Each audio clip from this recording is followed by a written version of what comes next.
السلام علیکم دوستو، میرا نام ہے شیخ کاشف۔ آپ دیکھ رہے ہیں ایس کے ٹی وی۔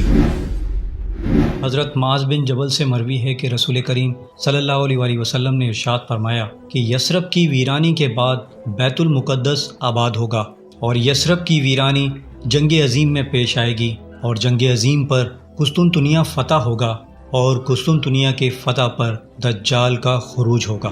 امام بیہقی نے اپنے شیخ حاکم سے بیان کیا کہ ظہور کے لحاظ سے سب سے پہلی نشانی ظہور امام مہدی کے بعد خروج دجال ہے، پھر نزول سیدنا عیسیٰ علیہ السلام، پھر خروج یاجوج ماجوج، پھر خروج دابۃ الارض، پھر سورج کا مغرب سے طلوع ہونا، اور قرب قیامت کے وہ فتنے جو زمانہ مہدی میں واقع ہوں گے اور قیامت کی بڑی نشانیوں میں سے ہیں، اور انہی کے بعد قیامت قائم ہوگی، اور وہ خروج دجال ہے، اور خروج دجال کی خبریں بہت بے شمار ہیں۔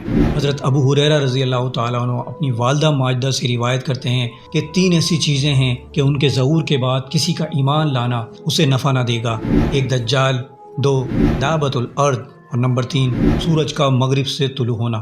ہمارے پیارے نبی حضرت محمد مصطفیٰ صلی اللہ علیہ وآلہ وسلم کی دعاؤں میں سے ایک دعا یہ بھی ہے: اللہم انی اعوذ بک من الفتنۃ المسیح الدجال، اے اللہ میں تجھ سے فتنہ مسیح الدجال کی پناہ مانگتا ہوں۔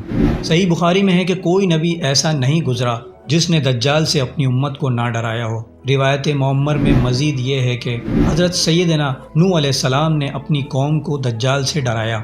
حضرت ابی عبیدہ رضی اللہ تعالیٰ عنہ سے مروی ہے کہ کوئی نبی سیدنا نوح علیہ السلام کے بعد نہیں گزرا جس نے اپنی امت کو دجال سے نہ ڈرایا ہو۔ رسول کریم صلی اللہ علیہ وآلہ وسلم کے ایک صحابی سے مروی ہے کہ دجال گدھے پر سوار ہو کر نکلے گا، یعنی پلیت پر پلیت سوار ہوگا۔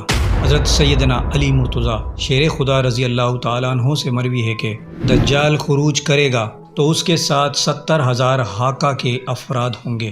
حاقہ ایک جگہ ہے، ان کے آگے ایک بہت زیادہ بالوں والا آدمی ہوگا جو کہہ رہا ہوگا: ہٹ جاؤ ہٹ جاؤ، برو برو۔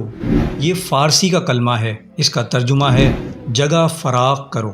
اسی طرح امیر المومنین حضرت سیدنا علی مرتضیٰ شیر خدا رضی اللہ تعالیٰ عنہ سے مروی ہے کہ دجال کا قد 40 ضرب 40 دراز ہوگا۔ وہ ایک سخت سفید گدھے پر سوار ہوگا، اس کے قدم سے دوسرے قدم تک ایک رات سے دن تک کی مسافت ہوگی۔ اس کے لیے چشمہ در چشمے سے زمین لپیٹ لی جائے گی۔ وہ بادل اپنے سیدھے ہاتھ میں رکھے گا اور غروب کی طرف اس کے آگے چلے گا۔ وہ دریا میں داخل ہوگا تو پانی اس کے دونوں ٹخنوں تک پہنچے گا۔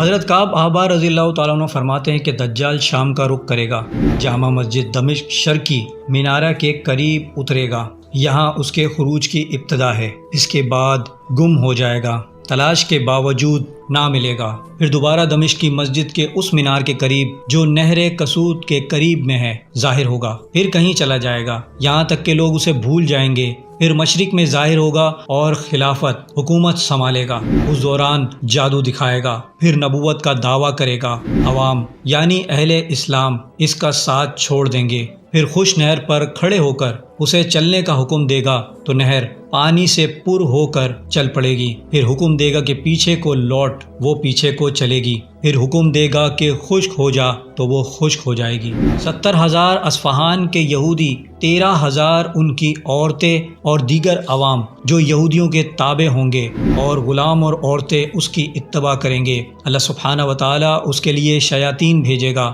وہ کہیں گے: اے دجال، ہم سے جو چاہو کام کروا لو، ہم تیری مدد کو آئے ہیں۔ وہ کہے گا: تم لوگوں میں پھیل جاؤ اور میرا پرچار کرو کہ میں ان کا رب ہوں۔ وہ شیاطین ملکوں ملکوں میں پھیل جائیں گے، دجال کے لیے اسی قسم کا پرچار کریں گے۔ دوستو، دجال کے فتنے بے شمار ہوں گے۔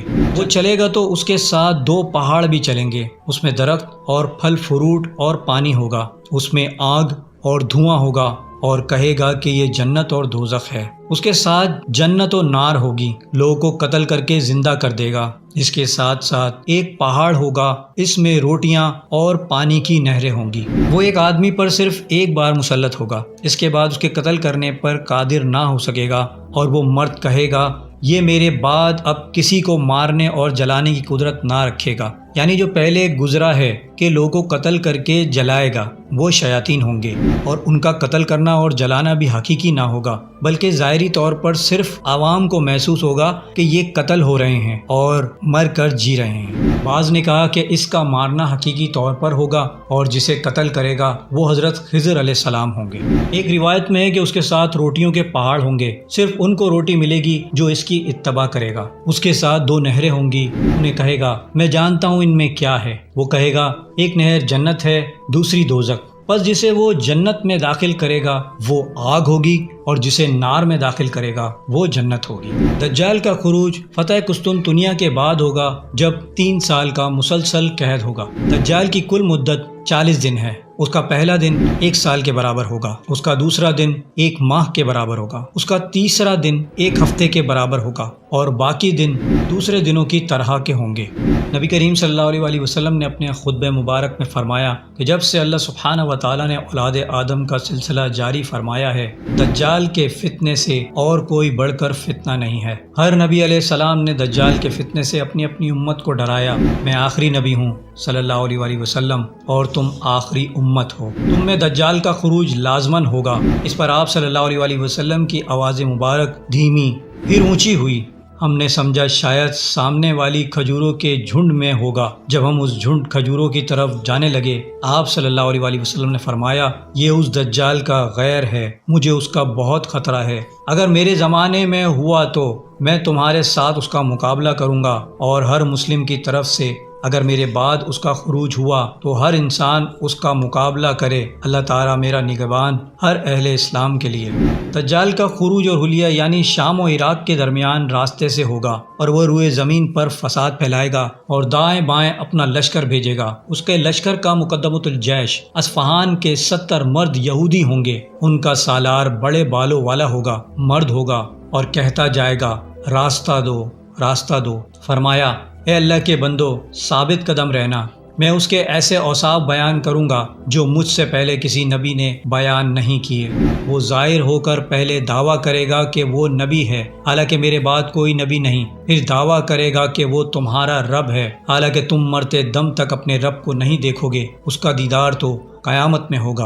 وہ بہنگا یک چشم ہوگا اور اس کی دونوں آنکھوں کے درمیان لکھا ہوگا کافرے یعنی کافر۔ اسے ہر مومن پڑھ لے گا، چاہے وہ پڑھا لکھا ہو یا ان پڑھ۔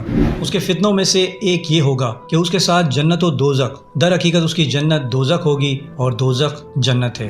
جو اس کی دوزخ میں مبتلا ہو تو وہ سورہ کہف کی ابتدائی آیات پڑھے تو اس پر اس کی دوزخ نار گلزار یعنی ٹھنڈی ہو جائے گی اور سلامتی والی ہو جائے گی، جیسے حضرت ابراہیم علیہ السلام پر نار گلزار ہو گئی تھی۔